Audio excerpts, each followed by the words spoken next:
आज दिनांक 11 जुलाई 2024 को गुरु हरिकृष्ण पब्लिक स्कूल शाहदरा के बाहर स्कूल में पढ़ने वाले बच्चों के माता पिता ने स्कूल प्रबंधक कमेटी के खिलाफ फीस बढ़ोतरी को लेकर एक प्रदर्शन करा। बच्चों के माता पिता का कहना है कि स्कूल प्रशासन ने बिना बताए एक बच्चे पर 1500 तक की फीस बढ़ा दी है। साथ ही साथ माता पिता ने आरोप लगाया कि स्कूल में टीचरों की कमी है, जिस हिसाब से पढ़ाई होनी चाहिए उस हिसाब से नहीं हो रही। बच्चों की क्लास भी नहीं लग रही, पूरे दिन में एक ही पीरियड लगता है, जितना भी होमवर्क होता है हमें मैसेज पर दिया जाता है। इन्हीं सब बातों को लेकर स्कूल में पढ़ने वाले बच्चों के पेरेंट्स ने आज गुरु हरिकृष्ण पब्लिक स्कूल कमेटी प्रबंधक के खिलाफ स्कूल के बाहर नारेबाजी करी। दूसरी तरफ स्कूल प्रशासन बात करने के लिए तैयार था, लेकिन उनका कहना था कि 10 से 15 लोग आकर हमसे बात कर सकते हैं, सभी को हम स्कूल के अंदर आने की अनुमति नहीं देंगे। लेकिन उधर पेरेंट्स इसी बात पर टिके हुए थे कि हम सभी स्कूल के अंदर चल के एक साथ बात करेंगे, लेकिन इस माने में स्कूल प्रशासन तैयार नहीं हुआ। उधर क्षेत्रीय निगम पार्षद मुकेश बंसल मौके पर पहुंचे तो स्कूल प्रशासन ने उन्हें भी अंदर नहीं आने दिया। मुकेश बंसल ने कहा, मैं पार्षद के तौर पर नहीं, गार्जियन के तौर पर आया हूं।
बच्चों का शोषण बंद करो, बच्चों का शोषण बंद करो, स्कूल प्रशासन सामने आओ, स्कूल प्रशासन सामने आओ,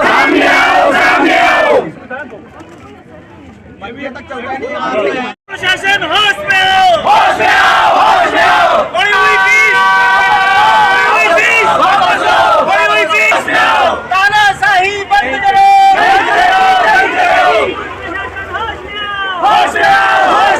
फीस बढ़ोतरी वापस लो, फीस बढ़ोतरी वापस लो, फीस बढ़ोतरी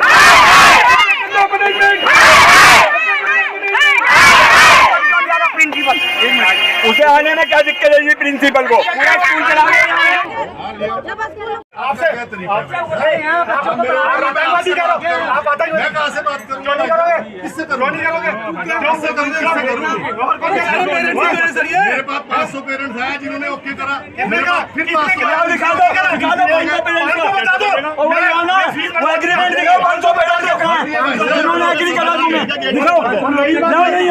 वो फीस अरे ऐसा नहीं होता वीर जी, तुम्हारे ये कह रहे फीस पत्तम नहीं चलती है, मुझे कानून ना पड़ा।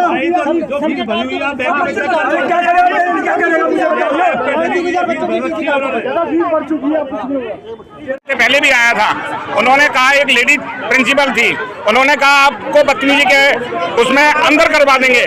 हमारे साथ 7-8 लोग थे, उनके नाम हैं, एक हमारे साथ बुजुर्ग थे, उन्होंने भी कहा सरकारी टीचर थे कि अगर आप स्कूल के पद पे बैठने का अधिकार ही नहीं है। उसके बाद ट्रांसफर कर दिया। उसके बाद में कल फिर आया यहाँ पे, उसके बाद ये कहा कि ऐसा है हमारे पास ऑर्डर नहीं है, ऑर्डर आप अपने आप निकाल लीजिए। अगर आप हमारे साथ बदतमीजी कर रहे हैं, हम कोई बदतमीजी नहीं की इनसे, फिर भी ये आज भी बढ़ोतरी कर रहे हैं और ना ही अंदर जाने दे रहे हैं। इनको प्रिंसिपल को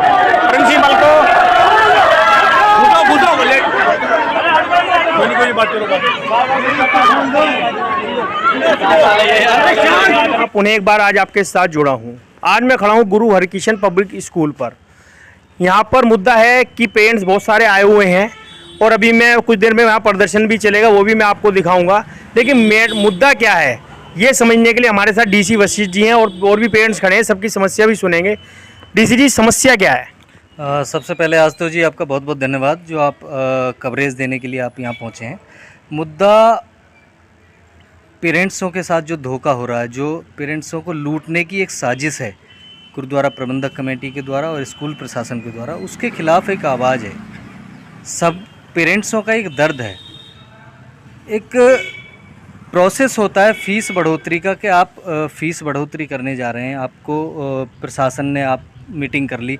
एक मीटिंग कम से कम पेरेंट्स के साथ भी, जो पे करने वाला उसको कुछ पता ही नहीं है। आप कोर्ट का एक संज्ञान लेके आ रहे हैं, आप अपनी कमेटी में बैठ के खुद ही डिसाइड कर रहे हैं कि हम इतनी फ़ीस बढ़ा देते हैं, लेकिन जो एक्चुअल में पैसा देने वाला है उसे कुछ पता ही नहीं है। फीस का क्या मैटर? जिसकी जेब से फीस, इन्होंने 1100 से लेके 1200 रुपये तक फीस एक बंदे की एक महीने की फ़ीस बढ़ाई है सभी क्लासों में। इस स्कूल में एवरेज करीब 4500 के आसपास बच्चे हैं, 4500 से 5000। अगर उनका एवरेज लगाया जाए 1000 रुपये के हिसाब से 45 से 50 लाख रुपए का रेवेन्यू जनरेट होगा इस फीस बढ़ोतरी से। अगर फैसिलिटीज़ के नाम पे देखा जाए तो इससे कहीं बेहतर, कई गुना बेहतर सरकारी स्कूल हैं आज की डेट में। पीने का पानी नहीं है स्कूल में, प्रॉपर पंखे नहीं चलते, टीचर्स क्लास में नहीं आती। अगर इनसे बात करने जाओ तो पूरा प्रशासन बदतमीजी करता है। अभी कुछ पेरेंट्स हमारे 8-10 की संख्या में गए थे, तो अंदर टीचर्स ने उन्हें धमकाया कि आपके ऊपर मैं केस करूँगी, आप हैरेसमेंट करने आए हैं मुझे।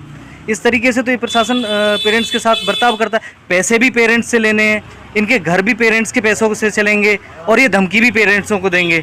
तो ये तानाशाही अब नहीं चलेगी। अब पेरेंट्स जागरूक है। पेरेंट्स धरना प्रदर्शन के लिए आए या आपने कोई संज्ञान भी पहले दिया है इन्हें? आज हमने कल सभी को पूरा संज्ञान दिया है। हमने दिल्ली चीफ मिनिस्टर को दिया है, central education minister Dharmendra Pradhan जी को दिया है, दिल्ली एजुकेशन मिनिस्टर अतिशी जी को दिया है, education director, DCP, DM, SDM सभी को हमने बाय मेल संज्ञान दे दिया है। आज हम एक शांतिपूर्वक एक धरना देने आए। इनसे अगर प्रशासन चाहेगा बातचीत करना तो बातचीत भी करेंगे, लेकिन हमारा जो आज का प्रदर्शन है बिल्कुल शांतिपूर्वक होने वाला है। हम एक सांकेतिक इनको एक प्रदर्शन करके एक बताना चाहते कि पेरेंट्स इतना बेवकूफ़ नहीं है। आपको अपनी जेब काट काट के बच्चे पढ़ाते हैं, आप अपनी मनमर्जी से फीस नहीं बढ़ा सकते। पेरेंट्स से आपको चर्चा करनी पड़ेगी, पेरेंट्स की मर्जी। जैसे अभी आपने कहा सरकारी स्कूल बेहतर है, लोग बाग सरकारी नौकरी तो पाना चाहते हैं लेकिन बच्चे को सरकारी स्कूल में नहीं पढ़ाना चाहते। देखो, बहुत सारी पेरेंट्सों के अपने अपने होप होते हैं, किसी की उम्मीद होती है, किसी को कहीं विश्वास होता है। ऐसा नहीं है कि सरकारी स्कूल ठीक हो गए तो प्राइवेट बिल्कुल बंद हो जाएंगे। प्राइवेटों में पढ़ाते हैं लोग, लोगों की अपनी अपेक्षाएं हैं, लोगों की अपनी उम्मीद है कि हमारा भविष्य ने हम कुछ नहीं कर पाए तो हो सकता है हमारा बच्चे में अपना भविष्य देखते हैं लोग, और बच्चे के बेहतर भविष्य के लिए पेरेंट्स कुछ भी कर सकता है। अपनी जेब काट काट के, अपने शौक मार मार के बच्चे को पढ़ाता है। आज का फीस बढ़ाइए, ट्यूशन फीस बढ़ाइए, क्योंकि अक्सर देखा गया जो स्कूल की यही होती है, यही मैं कहना चाह रहा हूँ। फीस नहीं होती, देखो खेल क्या है, ट्यूशन फीस होती है। आज तो जी खेल क्या है, खेल जो है वो यहीं से शुरू होता है। खेल मैं आपको बताता हूँ खेल क्या है। जुलाई और अगस्त के मंथ में एक जो कोर्ट का ये बोलते हैं ना, कोर्ट के आदेश हैं। कोर्ट ने ही आदेश दिया कि सिबलिंग में आप 25% फीस माफ़ करेंगे। अगर किसी के 2 बच्चे पढ़ते हैं तो सिबलिंग का कोर्ट का आदेश है, कानून है कि आप एक बच्चे की 25% डिस्काउंट दोगे। जब इनको 25% डिस्काउंट लेने जाते हैं तो अगस्त या सितंबर से ये माफ़ करते हैं, उसमें भी किस में, जो इनकी ट्यूशन फीस है, ट्यूशन फीस का 25% करते हैं। अब जब इन्हें बढ़ाने हैं तो टोटल पे 25% बढ़ाएं। ये खेल है इनका। जब कम करने होते हैं तो ट्यूशन फीस पे 25% होगा, अब जब बढ़ाने हैं तो टोटल पे 25% होगा। ये खेल हम समझना चाह रहे हैं। वो आधार क्या है आपके फीस बढ़ोतरी का, किस बेसिस पे आपने फीस बढ़ाई है, किस पेरेंट्स से आपने बात की है, यही आज का मुद्दा है। इन लोगों ने फीस तो बढ़ाई है, ऊपर से टीचर्स फैकल्टीज पूरी नहीं है इनकी। अप्रैल से सेशन स्टार्ट है, टीचर गोल हैं, रोज बच्चे हॉलीडे होमवर्क लेके आते हैं, रोज वापस लेके आते हैं, कोई टीचर्स नहीं है चेक करने के लिए। यूटी का इन्होंने स्कूल से एडॉप्ट ऐसी थोड़ी दिन के लिए इन्होंने कॉलेज गर्ल बुला ली, तो वो बस आफ्टरनून में आती थी कोर्स कंप्लीट कराया यूटी का उन्होंने, उसके बाद वो भी न जा रहा आप सबने इस मुद्दे पर कभी स्कूल प्रशासन को लिखित में कंप्लेंट करी? वो तो कोई बात नहीं, कहीं नहीं की, कहते हैं टीचर्स पीटीएम में वगैरह, नहीं हम कुछ कर ही नहीं सकते, कि हमारे हाथ में कुछ नहीं, अरेंजमेंट हो रहा है तो बस आपने इसके आगे इतना ही कहा? मेन मुद्दा हमारा है फीस का। बाकी सब तो पीछे है, क्योंकि अब नहीं सहा जाएगा। तो फीस के साथ एजुकेशन भी तो है, एजुकेशन भी मस्त है देते रहोगे और फैसिलिटीज के नाम पे पंखे हैं इतने ऊपर, हवा भी नहीं लगती बच्चों को, पानी नहीं बच्चों जो चार्जेस थे अप्रैल में लगा के दिए हैं 9,000 समथिंग फीस दिए, वही चार्जेस अब जुलाई में दोबारा क्यों दें? कोई स्कूल नहीं लेता, ये दो बार क्यों लेते हैं? एक बार लेंगे, क्यों लेते हैं ये? छोटे बच्चों, छोटी बेटी अलग है, छोटी बेटी में पढ़ाना नहीं है, सब चीजें अलग है। क्यों अलग है?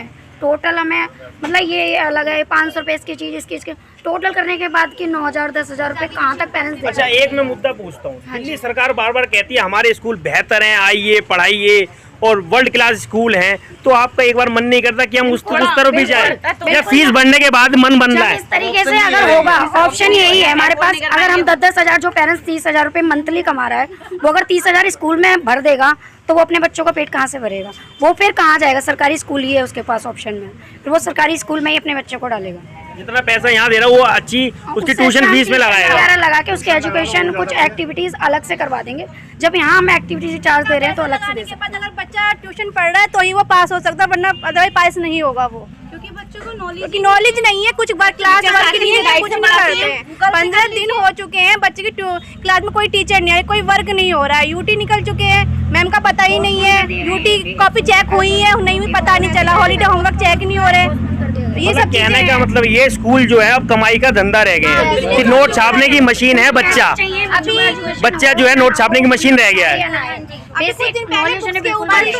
परसों आए थे बच्चों को लेने, इतने पानी में आए थे, छोटे बच्चों को पीने के लिए हाथ धोने के लिए पानी नहीं है, स्कूल में पानी की समस्या का समाधान नहीं हुआ। 12 स्कूल रन होते हैं, 12 स्कूलों का पेट ये स्कूल भरता है। ये यहाँ का पैसा बाकी संस्थाओं में लगाते हैं, डेवलपमेंट के नाम पे हर महीने हर पेरेंट से पैसा लेते हैं कि क्या डेवलपमेंट करते हैं? डेवलपमेंट के नाम पे एक ईंट नहीं लगती है यहाँ पे, सारा डेवलपमेंट बाकी 12 ब्रांचों में ये यहाँ का पैसा लेके जाके वहाँ करते हैं। तो यहाँ तो लूट का धंधा बना रखा है इन्होंने, यहाँ से पैसा लूटो दूसरी ब्रांचों में जाके लगा दो, तो दूसरी ब्रांचों में बच्चे हैं नहीं इनके पास, तो इन्होंने एक अड्डा बना रखा है। तो फीस कम यदि ये हो जाएगी तो मुद्दा खत्म हो जाएगा या एजुकेशन पे भी मुद्दा रहेगा? एजुकेशन हमारा मुद्दा रहेगा, मेन मुद्दा तो एजुकेशन है। क्वालिटी एजुकेशन नहीं मिलेगी बच्चों को तो बच्चों को पढ़ाने का मतलब क्या है? फीस तो अभी रिसेंट मुद्दा है, ये तो रिसेंट, लेकिन जो शिक्षा का है, जो क्वालिटी एजुकेशन हमारे बच्चों को चाहिए वो तो है ही नहीं यहाँ पे। अगर हमें बच्चों को यहाँ पढ़ा के फिर भी ट्यूशन पढ़ाने, तो इससे अच्छा तो सरकारी स्कूल है, इससे अच्छी बेहतर पढ़ाई हो रही है सरकारी स्कूलों में, तो सरकारी स्कूल में पढ़ा के ट्यूशन पढ़ा लेंगे। यहाँ पे आप आए हैं और आपकी सुनवाई नहीं हो रही, क्या कहना चाहिए? ये दुखद विषय है, क्योंकि पेरेंट्स को राइट है अपनी बात कहने का, और प्रशासन को काम है, स्कूल प्रशासन को काम है सुनने का। वो सही बात सुनना चाहिए उनको। मैंने भी बोला कि 10 पेरेंट्स और मैं आपके बाद बीच में वार्ता करा देता हूँ, जिससे कोई माहौल ख़राब ना हो, क्योंकि जिसके छोटे छोटे बच्चे अंदर हैं, टाइम हो चुका भूखे प्यासे का, कब तक इंतजार देखेगा पेरेंट्स? कोई बात करने को राजी नहीं है। मैं ये जरूर चाहता हूँ कि शांतिपूर्ण माहौल में जो दोनों को रजाबंदी हो, फीस के लिए इतनी बढ़े जो पेरेंट्स अफोर्ड कर सकता हो, जो कानून के हिसाब से हो। कानून ये नहीं कहता, कोई भी स्कूल या कोई भी सरकार कानून ये नहीं कहता 25% फीस बढ़ा दो, पहले भी जानकारी दी जाएगी। गर्मी बहुत है और माहौल बिगड़ने का पूरा चांस है यहाँ। देखिए, अगर माहौल बिगड़ता है, क्योंकि पेरेंट्स का बार बार एक कहना है कि हमारे बच्चे वापसी दे दो, हमारी इच्छा करेगी हम स्कूल में पढ़ाएंगे तो नहीं पढ़ाएंगे, लेकिन स्कूल का जो सिस्टम है वो गेट खोलने को राजी नहीं है, बोलो उस गेट से आ जाओ। जो गेट दिल्ली से जिस पेरेंट्स का अपने बच्चे को जहाँ से लेता है, क्योंकि जो रिक्शा को लेकर आया या 3 व्हीलर को लेकर आया, वो जहाँ से हर बार लेता हो तो वैसे पेरेंट्स को बच्चे को लेगा अपने को, तो उनकी गलती पेरेंट्स की नहीं है। यदि कोई पेरेंट्स कोई बदतमीजी करता है तो ये उसकी निजी जिम्मेदारी होगी।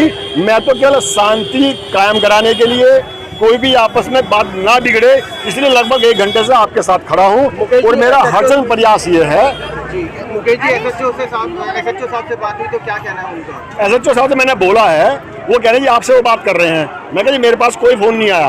वो कह रहे 10 जने पेरेंट्स लेके आप अंदर चले जाओ, तो मैं कहा अंदर तो जब लेकर जाओ जब गेट खुलेगा। जब प्रिंसिपल और चेयरमैन भी नहीं सुन रहे, कल जिम्मेदारी आपकी, गेट टूटता, मैं कोई जिम्मेदारी मेरी नहीं होगी, मैं इस तरफ खड़ा हूँ। यदि गुस्सा आता है तो गेट के पे क्या टूट जाए, मैं उकसाने नहीं आया हूँ, मैं समझाने आया।